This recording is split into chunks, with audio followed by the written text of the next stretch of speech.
He wanted the confidence that he believed that these individuals had. They seemed to just walk around with an air of, I got it. And he wanted that as well. Everyone's not going to like you. There will be people to judge you. There will be people who reject you. Riley puts more value in what a group of guys who are proving themselves time and time again to be fake, to be disloyal, to be exploitative, mean, bad.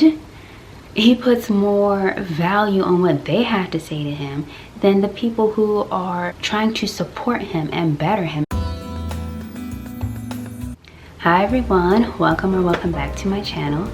I'm Lauren, and over here we discuss life topics by analyzing characters from popular TV and film.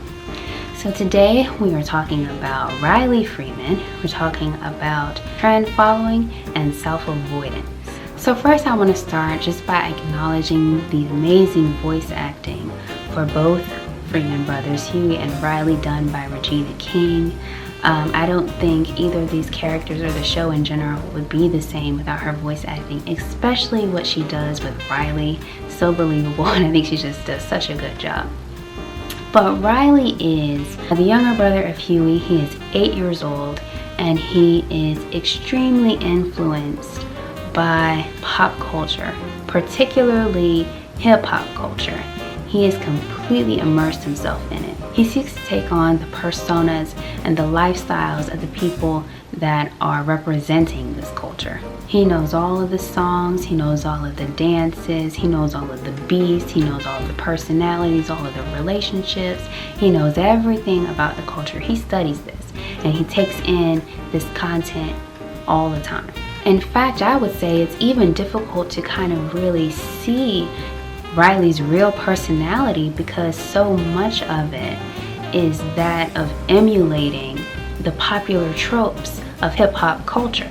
But when we do get those glimpses of who Riley really is, we see that he's an extremely intelligent little boy. He's very similar to Huey in that. Both of them are very intelligent. And he has a working knowledge of the world, a working knowledge of people. He can talk himself out of most things. He knows exactly when to say certain things. He knows how to exploit people. And like I said, this boy is only 8 years old. So he has proven himself to be a pretty capable kid. And yet the ironic part of that is, to be as capable as he is, he still looks to and relies so heavily on the influence of others to tell him what to do, how to live, how to think, and all of these things, even though we know that he's capable of determining these things for himself.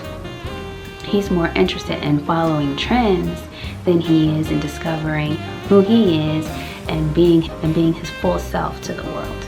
And he has some of the most questionable role models. He has the Ed Wuncler boys, Rumi and Ed Wuncler, who are just strange at best, and he hangs out with them. He finds a way, weasels his way into the house of Thugnificent and his band of gangsters, question mark? I don't know.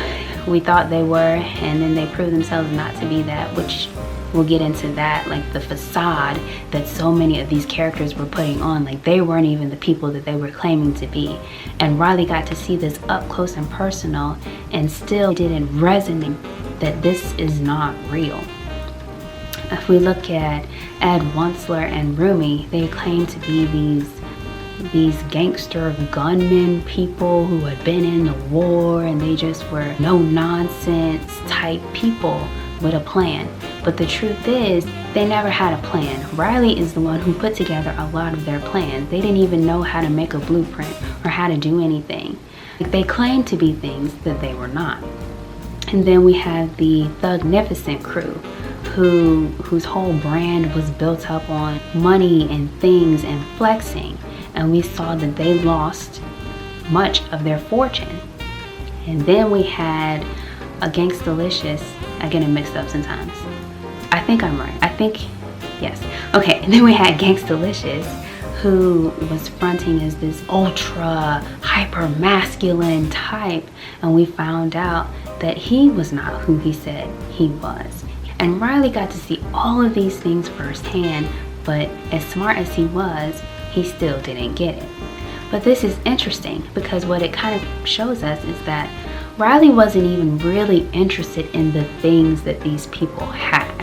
He wasn't interested in the money and the cash and the luxurious lifestyles per se, because Riley and Huey were living a pretty decent life until, Granddad went bankrupt and all that. But earlier on, they were living a pretty decent life. They moved into that nice house, nice neighborhood. They had access to things.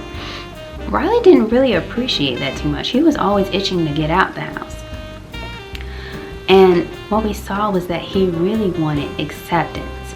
He really wanted to be let in to a group and accepted and praised for the traits that even those people that he wants to praise him don't possess.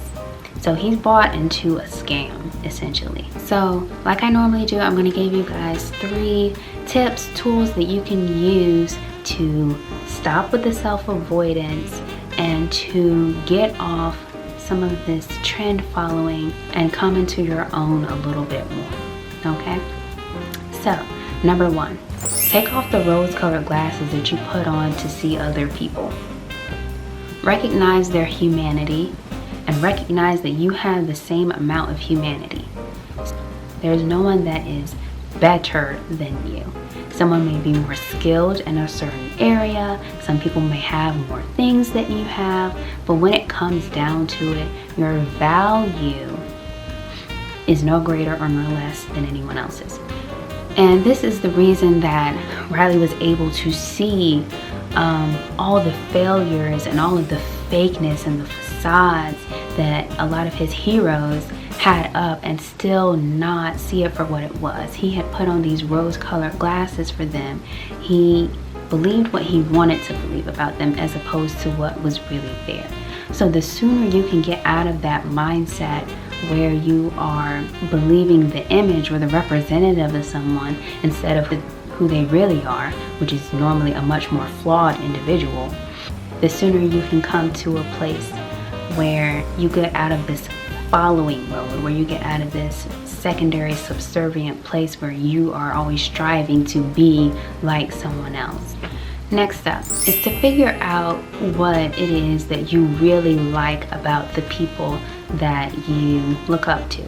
A lot of times it's not what we think. Like I said, in Riley's case, it wasn't the things. I think he believed it was the things that they had that he was after, but that's not true. What he really was after was camaraderie. And I think that's probably why he was so into the gangster part of the culture. He wanted community. He wanted unrequited loyalty. He wanted a gang of people around him that could protect him and agree with him and being on the same wavelength as him. He wanted the confidence that he believed that these individuals had. They seemed to just walk around with an air of I got it.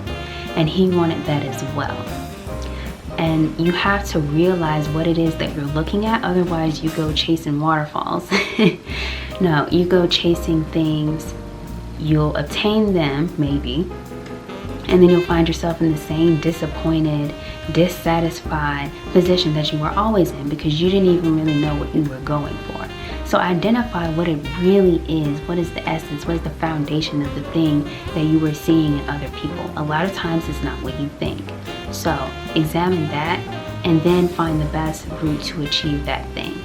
If Riley would have known that what he really needed was community and acceptance and love, as corny as that is, love, then he really could have looked around him in his own home and found it in Huey and his granddad.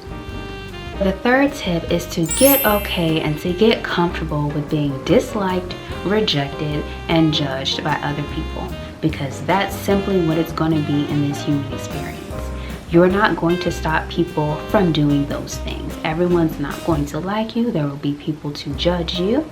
There will be people who reject you. And Riley has proven that he's capable of doing this because Huey scolds him all the time and disapproves of the things that he says and does. and rejects his way of thinking all the time. But he don't care about what Huey has to say. If he would have adopted that attitude towards these people that he's trying to be like, and those people that had the opportunity to exploit him because he was so open to everything they had to say, then he could have gotten himself out of a lot of that. If he would have taken that same attitude. And so many of us are like that. We disregard the opinions and the judgment of the people, most of the times the people that can really help us and really love us, and we take on all the judgments and opinions of those people who could care less about us. That's a problem. And the sooner you get out of that way of thinking, A, the more positive of a life you'll have, and B, more realistic and grounded about yourself. Riley puts more value in what a group of guys who are proving themselves time and time again to be fake, to be disloyal, to be exploitative, mean, bad. He puts more value on what they have to say to him than the people who are trying to support him and better him and actually love and care about him.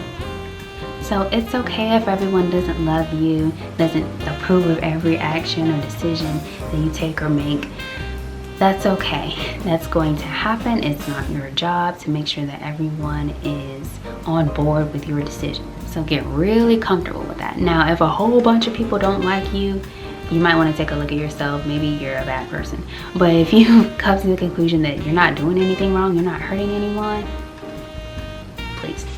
Alright, those are my 3 tips for you guys. I hope you enjoyed this video. Don't forget to like, share, subscribe, do all of the things, and answer this question in the comments below. What trend have you followed in the past that you regret today? Let us know in the comments, and I will see you guys in the next video.